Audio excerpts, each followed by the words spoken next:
좀 간추려서 짧게 나누는 시간을 좀 갖도록 하겠습니다. 우선 창세기 35장 말씀, 창세기 35장 1절에서 3절 말씀입니다.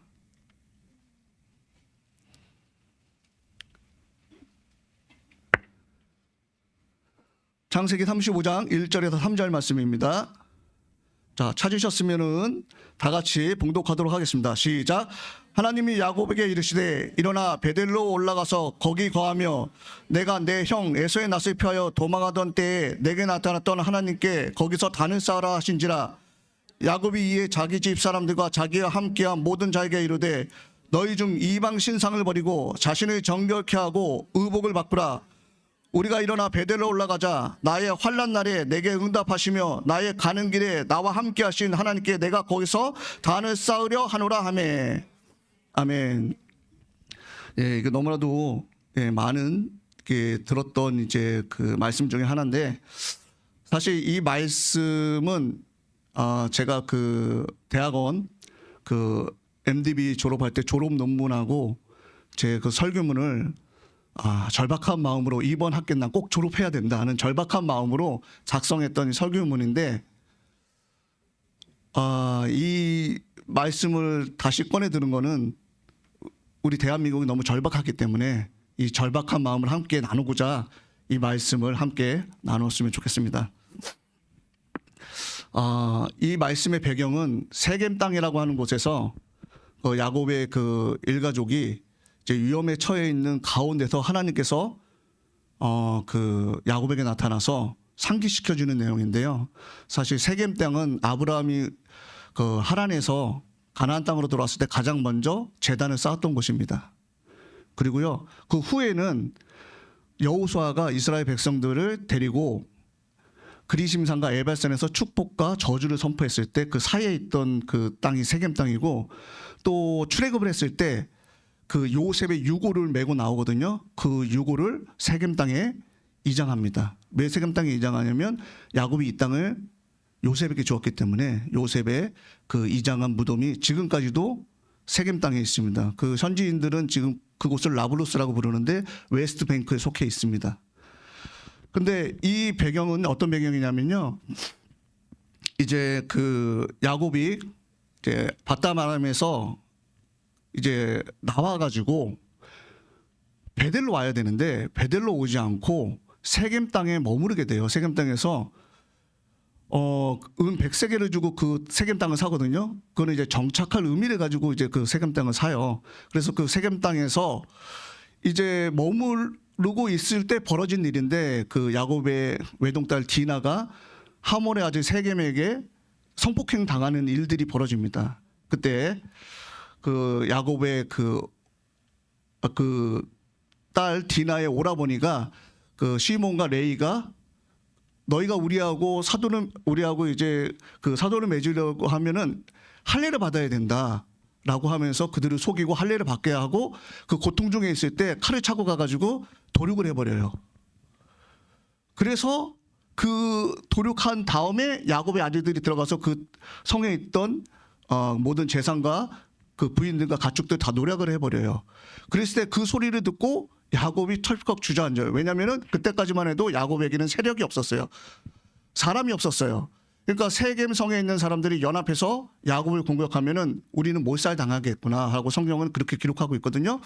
그래서 그 소리를 듣고 좌절했던 그 야곱의 심정이 얼마나 절박했던지, 이제 우리는 죽었다라고 생각하고 있었던 그 시점의 상황이 되겠습니다.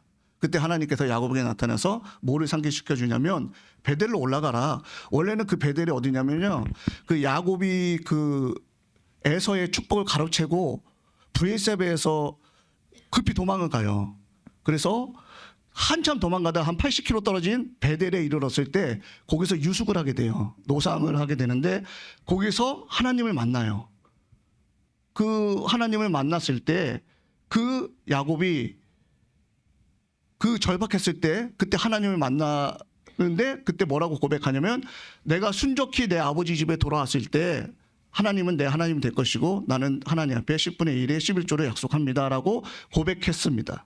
근데 야곱이 오랜 시간이 지나니까 그때 일을 까먹게 돼요. 잊어버리게 돼요. 그래서 바로 베델로 돌아왔어야 되는데 베델로 돌아오지 않고 세겜에 머물렀을 때 그 일이 발생함으로 하나님이 다시 그 일을 상기시켜주는 그 내용이 이 본문 말씀입니다. 자, 근데 야곱이 이제 베델로 집 사람들을 올라가자고 했을 때 세 가지를 당부합니다. 첫 번째, 너희 중에 이방 신상을 버리라고 말하고 있습니다. 그러니까 그때까지만 해도 하나님과 이방 신상들을 야곱의 족속들은 같이 섬겼다는 거예요. 그러니까 온전히 하나님만 섬기지 못했다는 것이에요.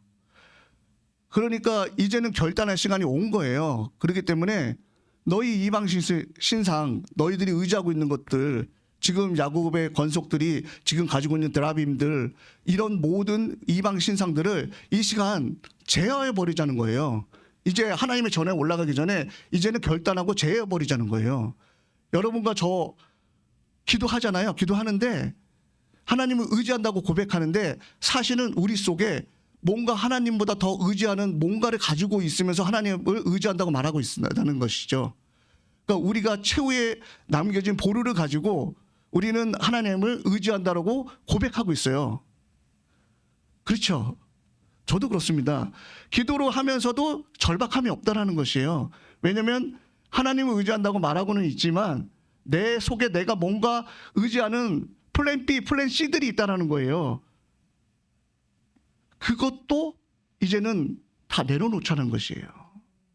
하나님의 전에 올라가기 전에는 이제는 내려놓자는 것이에요. 그래서 그것들을 당부하고 있습니다. 사실 절박함이 없으면요 기적이 일어나지 않습니다. 홍해가 왜 갈라졌습니까? 홍해가 이제는 더 이상 앞으로 나가도 막혀 있고요. 뒤로 돌아봐도 애국 군대가 쫓아오기 때문에 그 절박한 가운데 어떻게 할 수가 없는 거예요. 그러니까 하나님밖에 바라볼 수가 없는 거예요. 그때 홍해가 갈라지는 것입니다. 기적은 절박함 속에서 나오는 것입니다. 자신의 딸이 귀신 들려서 예수님 앞에 나왔던 그 여인이 개 취급을 받으면서도 주님 앞에 매달렸던 것은 절박함 때문이었던 것이죠. 절박함이 없다면은 하나님을 의지한다고 말할 수가 없다는 것입니다. 지금 우리 속에 있는 우리가 의지하는 모든 것들이 나도 모르게 있다라는 것이에요. 그러면서 우리 입술로는 하나님을 의지한다라고 고백하고 있다는 것이에요. 하지만 하나님께서는 그 심령을 감찰하시기 때문에 정말 이들이 나를 의지하는지, 이들이 정말 나만 바라보는지를 아신다는 것이에요. 절박함이 없이는 하나님의 기도가 응답이 이루어질 수가 없다는 것입니다. 그래서 이 시간 내가 의지하는 그 이방 신상들, 내가 의지하는 그 드라빔들, 나를 보호해 줄 수 있는 어떤 장치들도 다 내려놓자라는 것이에요. 그리고 온전히 베델로 올라가자는 것이에요. 또 두 번째로 뭐라고 말씀하십니까? 너희 스스로 성결케 하라고 말씀하고 계십니다. 이 성결이라는 단어는 굉장히 중요한 내용입니다. 사실 이 성결함이 없이는요 우리가 하나님 앞에 나갈 수가 없습니다. 제된 모습으로 우리가 하나님 앞에 나갈 수가 없습니다. 우리 스스로가 스스로 성결케 되어지는 것이에요. 왜냐하면 이방 신상들을 섬기고 하나님 외에 다른 것들을 섬겼던 그것을 가지고 우리가 하나님 앞에 나갈 수 없듯이 우리 자신에 있는 모든 죄악이나 이런 것들을 가지고 하나님 앞에 나갈 수가 없다는 것이에요. 그래서 세례 요한은 선포를 합니다. 회개에 합당한 열매를 맺으라고 선포를 합니다. 회개에 진정한 회개가 없이는 하나님 앞에 나갈 수가 없다는 것입니다. 지금 한국 교회들이 지금 뭐 하고 있습니까? 지금 이 시국에 한국 교회들이 일어나지 않고 있습니다. 정말 회개를 선포하고 금식을 선포하고 제위에 나가서 하나님 앞에 나라 민족을 기도해야 되는데 한국 교회들이 잠잠하고 있다는 것이에요. 회개치 않고 있다는 것이에요. 이게 윤석열 대통령의 잘못입니까? 이게 정치인들의 잘못입니까? 아닙니다. 이거는 우리 크리스천들의 잘못인 거예요. 우리가 나라를 위해서 기도하지 못했던 것이 우리의 잘못이라는 것이에요. 우리가 나라를 사랑하지 않고 우리가 등한시하고 우리가 하나님의 말씀을 말로 지킨다고 하지만 하나님 앞에 성결치 못한 삶을 살았기 때문에 이 나라가 이렇게 넘어가고 있다는 것이에요. 그렇기 때문에 우리는 우리 스스로를 성찰해야 됩니다. 우리 스스로를 하나님 앞에 비춰봤을 때 죄악된 것들을 이 시간에 클린업 시켜야 돼요. 깨끗하게 해야 돼요. 그래야지 하나님의 전에 나갈 수 있는 자격이 주어진다는 것입니다. 회개는 쉽다라고 얘기합니다. 입술로 고백하면 된다라고 합니다. 하지만 진정한 회개는 삶을 돌이키는 것입니다. 삶이 돌이킴이 없다고 하면 그거는 회개일 수가 없습니다. 베드로가 많은 사람들 앞에서 설교했을 때 하루에 3,000명씩 회개하며 돌아왔습니다. 그들의 삶을 완전히 바꾸고 돌아온 사람들이에요. 그들의 삶을 바꾸지 않고 돌아온 사람을 회개라고 얘기하지 않습니다. 그들의 삶이 토롤리 체인지가 돼야 돼요. 완전히 바뀌어야 돼요. 그래야지 그것이 하나님 앞에 진정한 회개가 될 수 있다는 것입니다. 또 세 번째 뭐라고 말씀하시냐면요, 너희 의복을 바꾸라고 말씀하십니다. 우리가 입고 있는 의복, 지금은 우리가 패션을 위해서 옷을 입잖아요. 하지만 그 구약시대 때 그 당시에는요, 옷에 대한 거는 굉장히 중요합니다. 옷은 뭐냐면 그 사람의 신분을 나타내는 거, 그 사람의 지위를 나타내는 것입니다. 그 옷이 굉장히 중요한데요, 율법에는 뭐라고 나오냐면요, 너희들이 빚진 자에게 그 옷을 취했을 때라도 저녁이 되기 전에 그 옷을 돌려주라고 하고 있어요. 왜냐하면 그 옷은 그 사람에게 있어서 생명과도 같은 거예요. 그 이스라엘 땅에는 그 사막 기후잖아요. 저녁이 되면 기온이 떨어져요. 그래서 옷을 뺏긴 자는 그 옷이 없으면은 저녁에 얼어 죽게 돼 있어요. 그래서 옷은 이불과도 같은 역할을 하고요, 몸을 보호하는 역할을 하고 있습니다. 아무리 그 사람이 빚을 졌어도 그 사람의 옷을 담보로 빼앗을지라도 저녁이 되면은 그 되기 전까지 그 옷은 돌려주게끔 율법이 돼 있어요. 그래서 옷은 우리들이 생각하는 패션의 용도로만 사용하는 것이 아니라는 것입니다. 여러분들 그 쇼핑하면은 옷을 한번 사잖아요. 그렇죠? 옷을 사려고 막 기웃기웃 거리잖아요. 근데 옷을 살 때 좀 기대감이 있잖아요. 나도 저 옷을 입으면은 그 옷을 선전하는 뭐 김태희처럼 뭐 전지인처럼 뭐 될 수 있어. 이런 허탄한 꿈 꾸잖아요.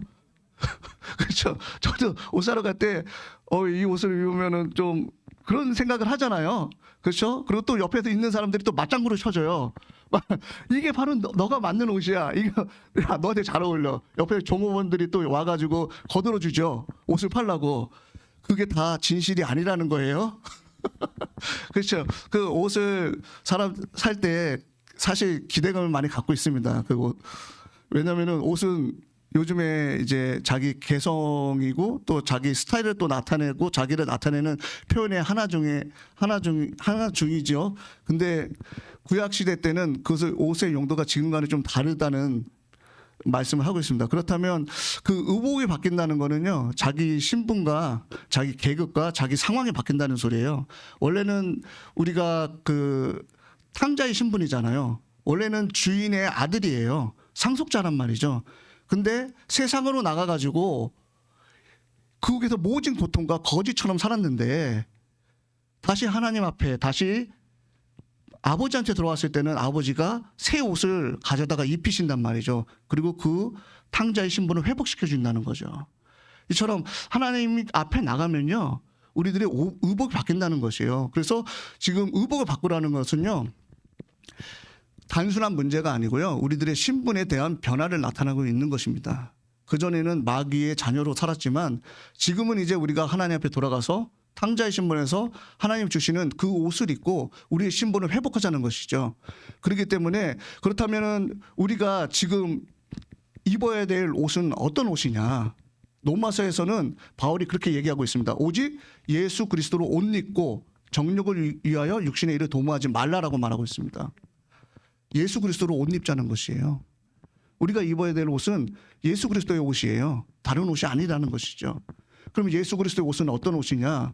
긍휼과 자비와 온유와 겸손과 오래 참음으로 그 옷을 입으라는 것입니다. 이게 우리 크리스찬들이 입어야 될 옷이라는 것입니다.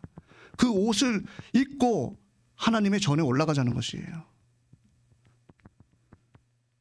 요한계시록에는요, 혼인잔치의 비유가 나오는데요, 그 혼인잔치의 신부들이 입을 옷은요, 맑고 깨끗한 세마포라고 기록되어 있습니다.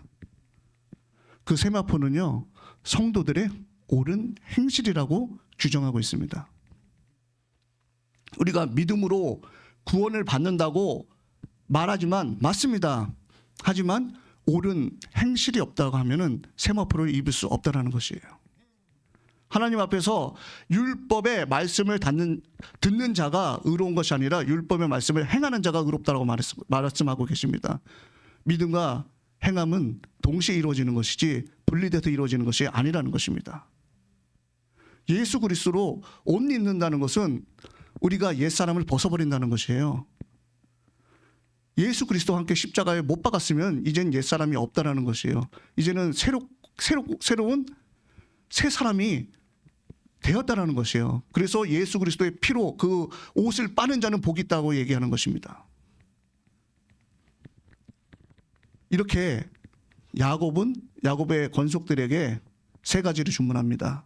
이방 신상을 버려라. 스스로 성결케 하라. 의복을 바꾸라. 그리고 이제 우리가 베델로 올라가자. 그 베델은 어떤 곳이냐면요, 베이트라 그래요. 베이트, 집이고요. 엘, 하나님이요. 그래서 하나님의 집이에요. 그러니까 그 베델은 단순한 곳이 아니에요. 하나님께서 야곱을 만나 주신 곳이에요. 하나님의 임재가 있는 곳이에요. 우리의 고난 중에서, 우리의 역경 중에서, 우리의 힘든 가운데서 우리가 처음 하나님을 만났던 그곳이란 말이에요. 그곳으로 다시 돌아가자는 것이에요. 그곳을 기억하자는 것이에요. 그래서 우리가 이제는 세상에 살면서 우리가 하나님을 잊고 살았지만, 하나님의 그 은혜와 하나님을 만났던 그 순간을 잊고 살았지만, 이제는 그곳을 기억하자는 것이에요. 지금이 그때라는 것이에요. 그래서 그때로 돌아가자는 것이에요. 우리 사랑하는 성도님, 나라가 정말 힘들고 어렵습니다. 우리가 신앙만 잘 지키면 되지 나라가 무슨 상관이냐 하시는 분들도 있어요. 하지만 그게 중요한 것이 아닙니다. 며칠 전에 제 아주 친한 친구로부터 연락을 받았습니다. 그 친구는 제가 어릴 때 교회에 전도한 친구예요. 신앙도 굉장히 좋은 친구인데 지금 핵심 민주당 당원이에요. 핵심 민주당 당원이 됐는데 그 친구가 저한테 어렵게 말을 꺼냈습니다. 너의 도움으로 내가 신앙을 알았고, 너의 도움으로 내가 하나님 알았지만, 너가 생각하는 정치적 사상과 나의 정치적 생각이 너무 틀린 것 같다. 그래서 나는 더 이상 너를 만날 수가 없을 심정이다라고 문자가 왔습니다. 그래서 제가 그 친구한테 얘기했습니다. 뭐라고 얘기했냐면, 나는 하나님의 예배를 드리는 것을 방해하고 탄압하고, 또한 자유민주주의 그 체제를 흔들고 종북 주사파 세력이고, 그리고 동성애를 옹호하고 포괄적 차별금지법을 제정하는 그런 민주당을 목사의 양심으로, 신앙의 양심으로 나는 지지할 수가 없다.